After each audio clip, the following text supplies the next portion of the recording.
షర్మిల గారు రాకముందు ఒక పక్క పవన్ కళ్యాణ్ గారు కావచ్చు, ఒక పక్క లోకేష్ గారు కావచ్చు, ఒక పక్క చంద్రబాబు గారు కావచ్చు, ముగ్గురు 3 ప్రాంతాల్లో తిరుగుతూ 3 ప్రాంతాల్లో బాదుడే బాదుడే అనే ప్రోగ్రాంల పేరుతో సరే మిగతా వాళ్ళకి పేర్లు ఏమైనా పెట్టుకోనండి ఒక రకమైనటువంటి వ్యాఖ్యలు చేస్తూనే ఉన్నారు.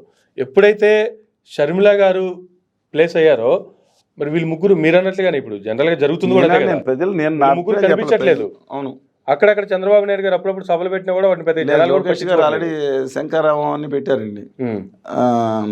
దాంట్లో కొంచెం జనం వస్తూనే ఉన్నారు, ఆయన మాట్లాడుతున్నారు, పురంధేశ్వరి గారు మాట్లాడుతున్నారు. కానీ మీడియా మాత్రం ప్రాధాన్యత సగం మీడియా ఏం చేస్తుంది, భలే వచ్చారు వీడని వీడి ప్రాధాన్యస్తుంది. కొంత మీడియా ఏం చేస్తుంది, వీడిని తిడటానికి. మొత్తానికి ఆడు వార్తలు ఉన్నారు.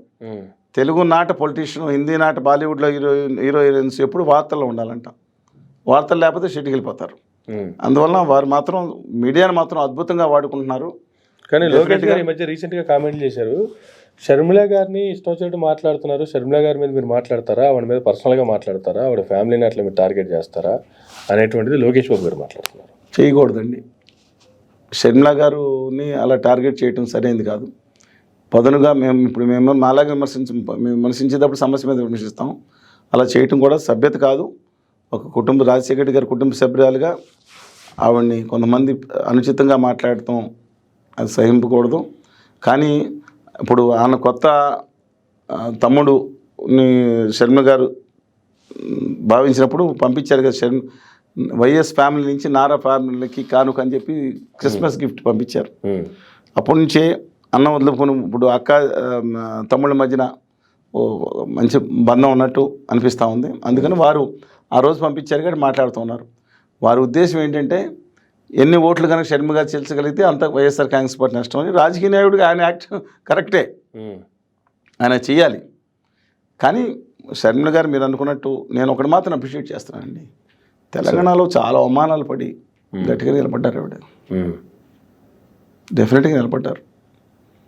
కానీ కాన్సన్ట్రేషన్ అంతా కాంగ్రెస్ మీద చేశారు. కానీ అక్కడే నిలబడి ఉంటే ఆవిడకి రావాల్సినటువంటి పదవులు కావచ్చు, లేదంటే ఆశించినటువంటి గౌరవం కావచ్చు. రేవంత్ రెడ్డి గారు మొత్తం బార్సల్ చేసినట్టు పంపించారండి.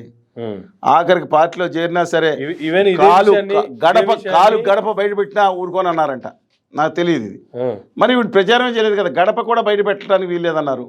ఏది కావాలని చేస్తాను, మీరు ఎక్కడన్నా ఇచ్చుకోండి, నా తెలంగాణలో మాత్రం ఆవిడ కాలు బయట పెట్టి మాట్లాడటానికి వీలేదన్నారు. ఓకే, అంత పవర్ఫుల్. ఫస్ట్ టైం వింటున్నాం ఈ డైలాగ్, ఫస్ట్ టైం వింటున్నాం. బయట వచ్చిన వార్తలే నేను చెప్తాను, సోషల్ మీడియాలో వచ్చిన వార్తలే నేను చెప్పింది, మీకు వింటామేంటి? ఓకే, మరి ఏమైనా ప్రచారం చేశారా? తర్వాత ఆయన 1 month కంప్లీట్ చేసుకున్న తర్వాత ఆయన ఒక ఛానల్కి, ప్రైవేట్ ఛానల్కి ఇచ్చినటువంటి ఒక ఇంటర్వ్యూలో కూడా చాలా క్లారిటీ, అప్పటికి షర్మిల గారికి ఇంకా పీసీసీ ఇవ్వలేదు, ఇస్తారని కూడా క్లారిటీ లేదు. పక్క రాష్ట్రంలో వాడుకుంటున్నాము, తెలంగాణలో వాడి పాత్ర ఏమీ లేదు, పక్క రాష్ట్రంలో 100% వాడుకుంటాం అనేటువంటి కామెంట్లు చాలా గట్టిగా చేశారు. కానీ కౌంటర్గా షర్మిల చేసి తక్కువ ఆవిడ ఏం చేశారు, 31 స్థానాల్లో నా వల్లే నెగ్గింది, మిగతా 64 స్థానాల్లో కూడా నా ప్రభావం ఉంది అన్నారు. వచ్చిన 64 30 కూడా తీసేస్తే వాళ్ళకి వచ్చింది ఎంత అండి? 33 స్థానాలు మాత్రమే. అది ప్రతిభ, దాంట్లో కూడా వీరి ప్రతిభ ఉందండి. వాళ్ళకి కిక్కురు మనలేదు, అది కాంగ్రెస్ పార్టీ. అవును, కరెక్టే, అది కాంగ్రెస్ కూడా మాట్లాడలేదు, ఒకరు కూడా ఖండించలేదు దాన్ని. రేపు పొద్దున్న తెలుగుదేశం జనసేన కూటమి అధికారంలోకి వచ్చిన డెఫినెట్గా నా వల్ల వచ్చిందని చెప్తారు ఆవిడ. సహజం అండి, రాజకీయ నాయకులు ఎవరికాళ్ళు మార్కెట్ చేసుకునే అవసరం. సరే, ఇప్పుడు షర్మిల గారి ద్వారా ఆ ఎఫెక్ట్ అయితే పడవచ్చు, కానీ ఆ ఎఫెక్ట్ పడినంత మాత్రాన జగన్మోహన్ రెడ్డి గారికి సీట్లు తగ్గిపోతాయా? లేదు, వీళ్ళు అనుకుంటున్నటువంటి కూటమి ఏదైతే మళ్ళీ 2014లో కూటమి ఉందో అదే కూటమి మరలా వస్తుంది అనేటువంటి పొత్తులు కూడా రన్ అవుతూ ఉన్నాయి. అది ఎంతవరకు సక్సెస్ అవుతుంది, ఫైనల్గా పొత్తులు వెళ్తారా, ఎవరికి వాళ్ళు వెళ్తారా అనేది చూసుకున్నా కూడా ఈ కూటమి కావచ్చు, లేదంటే విడిగా పోయినా కావచ్చు, వీళ్ళకి వచ్చే అవకాశం ఉందంటారా? నేను విఎస్ గారు చేసిన సర్వే కానీ ఇంకో సర్వే కానీ కొన్ని పెద్దగా తీసుకుంటే 1-2 జిల్లాలు అసలు షర్మిల గారి ప్రభావం 0.5-2% కూడా లేదంటండి. ఓకే, కొన్ని జిల్లాల్లో ఉంది. ఇప్పుడు శ్రీకాకుళం జిల్లాలో మన పాత సర్వేస్ ప్రకారం మీరు చూసుంటారండి. శ్రీకాకుళం జిల్లాలో సర్వే చూస్తే వైఎస్ఆర్ కాంగ్రెస్ పార్టీకి 2-3 స్థానాల మించి వచ్చేదట్లేవు. పరిస్థితులు పెద్ద మార్పు లేదు, షర్మిల గారి వల్ల ఎఫెక్ట్ పడలేదు. ఓకే, ఎక్కువ అంటే ముందర చెప్పలేము, it may have 2 months time కదండి. ఆ రోజున్న ప్రాతిపదిక ప్రకారం ఇప్పుడు వచ్చిన జనవరి ఆఖరి వరకు చేసిన ప్రభావం ప్రకారం ఇంకా టైం ఉంది. అలాగే విజయనగరం జిల్లాలో మాత్రం మెజార్టీ సీట్లు ఉన్న 9 5 సీట్లు వైఎస్ఆర్ కాంగ్రెస్ పార్టీకి వచ్చే అవకాశం కనపడుతుంది. పెద్ద ప్రభావం తేడా లేదు. విశాఖపట్నంలో ఉన్న 15 సీట్లు ఉమ్మడి జిల్లాల్లోని ఒక 5 సీట్లు వైఎస్ఆర్ కాంగ్రెస్ పార్టీకి వచ్చేటట్టు కనపడుతుంది. పెద్ద ప్రభావం లేదు. ఈస్ట్ గోదావరిలో మాత్రం కొంత ప్రభావం, ఈస్ట్ గోదావరి నుంచి కొంత ప్రభావం పడిదట్టు ఉంది. మైనారిటీ ఓట్లు కానీ దళిత ఓట్లు కానీ డెఫినెట్గా ఆవిడ జంటి పెడతారు. ఆ రోజుల్లో కేఏ పాల్ గారిని తగ్గించి వాళ్ళ హస్బెండ్ అనిల్ కుమార్ గారిని బయటికి తీసుకొచ్చారు. రాజశేఖర్ గారిని బహుళంగా అనిపించింది. ఆయన మొత్తం అంతా తీసుకుని ఆయన అత్యంత సంపన్నుడిగా చేశారు. అనిల్ కుమార్ గారు కూడా వెరీ రిచ్ పర్సనాలిటీ అంటే ఆయన వెరీ రిచ్ పర్సనాలిటీ, నాకు తెలియదు. ఓకే, సరే ఏదన్నా కానీ అక్కడి నుంచి వెస్ట్ గోదావరి నుంచి ఇంపాక్ట్ పడుతుంది. షర్మిల ఇంపాక్ట్ డెఫినెట్గా ఉంటుంది. కడప జిల్లాలో కూడా గట్టిగా ఉంటుంది. గట్టిగా అంటే మీలాంటి 10% కావచ్చు, ఎవ్రీ 1% ఇవాళ మార్చే రోజుల్లో డెఫినెట్గా వారికి. కానీ నేను పదే చెప్తున్నాను, ఒక మహిళగా అవమానాలు పడి ఆవిడ చేసిన ఆ రోజుల్లో ఇది నిజంగా మెచ్చుకోవాలండి. రైట్ ట్రాక్లో కనుక ఇవాళ కనుక అందరినీ కలుపుకెళ్ళి రాష్ట్ర హక్కుల కోసం నిజాయితీకి ఉద్యమిస్తే మంచిగా జరుగుతుంది కదా రాష్ట్రానికి. అదొక పాజిటివ్ యాంగిల్.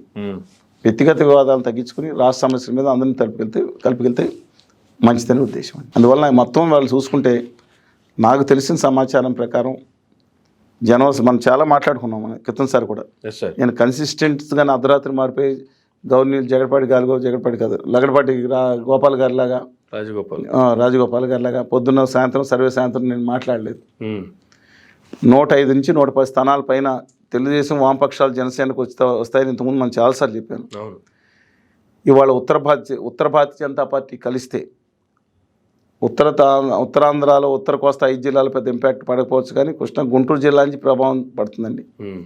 అందువలన రాయలసీమ గ్రేటర్ అంటే 2 జిల్లాలు కలుపుకుని 6 జిల్లాల్లో ప్రకాశం నెల్లూరు ఉన్న 74 స్థానాల్లో ఇదే ప్రభావం బీజేపీ ఉత్తర భారతీయ జనతా పార్టీ ప్రభావం కనుక పడితే వైఎస్ఆర్ కాంగ్రెస్ పార్టీ 45 స్థానాలు తక్కువ కాకుండా గెలుచుకునే అవకాశం ఉంది. ఓవరాల్గా మొత్తం 45 అంటారు. రాయలసీమ 4 జిల్లాలు, ప్రకాశం నెల్లూరు, ఓకే, ఈ 6 జిల్లాల్లోనే 40 స్థానాలు తక్కువ కాకుండా గెలుచుకునే అవకాశం కనపడుతుంది. ఓకే, ఉత్తర భారతీయ జనతా పార్టీ వాళ్ళు ఆంధ్రప్రదేశ్ చేసిన నమ్మక ద్రోహం నైవంచన మీద చాలా కోపంగా ఉంది. అంటే వీరు కూడా తెరనకమానిసి ఇచ్చినా సరే ప్రత్యక్షంగా కత్తేసి పడతాం, పరోక్షంగా ఐస్ కత్తేసి పడతాం వేరు కదండి. అంతే, అందుకని అది ఉంది. ఈస్ట్ వెస్ట్ కృష్ణా గుంటూరు జిల్లాలో మాత్రం తెలుగుదేశం అక్కడ ఉన్న 67 సీట్లలో 45 నుంచి 50 సీట్లు తెలుగుదేశం జనసేన గెలుచుకునే అవకాశం కనపడుతుంది బీజేపీ కానీ ఇప్పుడు బీజేపీ జనసేన టీడీపీ కలిసి పొత్తులు వెళ్ళే అవకాశం ఉంది అనేటువంటి కనపడుతున్నాయి. మీరు 2 రోజులు తేలిపోతుంది, కనపడవచ్చు. క్యాండిడేట్స్ కూడా తెలిసే ఉంటుంది మీకు. శ్రీమతి కొత్తపల్లి గీత గారు అరకులో ఉన్న 7 స్థానాల్లో 7 అరకులోని 7 పార్లమెంట్లోని 7 స్థానాల్లో అసెంబ్లీ స్థానాలు 7 4-5 వైఎస్ఆర్ కాంగ్రెస్ పార్టీ నేటికి నెగ్గే అవకాశం ఉందని చెప్పి ఆ సీటు చంద్రబాబు నాయుడు గారు బీజేపీ బహుమతిగా ఇచ్చినట్టున్నారు. ఓకే, ఆ తర్వాత రాజమండ్రిలో పోటీ చేయడానికి సరైన అభ్యర్థి లేదనుకుంటా పురంధేశ్వరి గారు పోటీ చేస్తానంటా ఉన్నారు దాదాపుగా సీట్లు.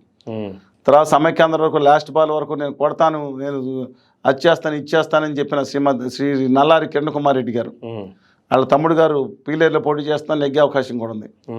ఆయన ఆంధ్రప్రదేశ్ని ముంచేశారనే ఆరోపణలు కూడా ఉన్నాయి. ఆయన కాదండి, నల్లారి కిరణ్ కుమార్ రెడ్డి గారు వాళ్ళ పెద్ద బ్రదర్ కిషోర్ గారు. సంతోష్ గారు రాజకీయాలు సాధారణంగా దూరంగా ఉంటారు. ఈజ్ వెరీ కొంచెం దూరంగా ఉంటారు, గౌరవంగా ఉండే మనిషి. నల్లారి కిరణ్ కుమార్ రెడ్డి గారు రాజంపేటలో పోటీ చేయబోతున్నారు.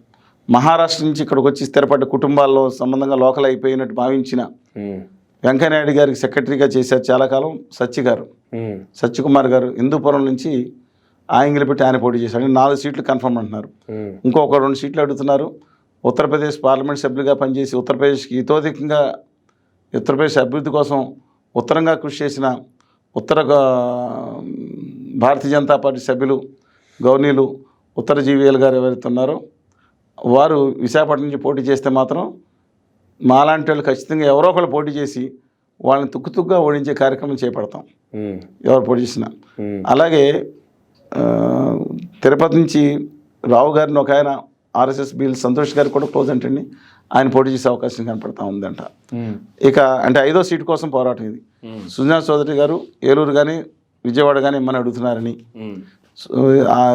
మన సీఎం రమేష్ గారు ఒక స్థానం అడుగుతున్నారు, లేదంటే రాజ్యసభ తర్వాత అడ్జస్ట్ అవుతాను. ఈ 4 స్థానాలు అయితే దాదాపు కన్ఫర్మే. 5వ స్థానం కోసం ఫైట్ జరుగుతుంది. ఇంక పొత్తులు అయిపోతున్నాయని చెప్తుంటే మీరు అవుతాయి లేదని అంటారేంటి?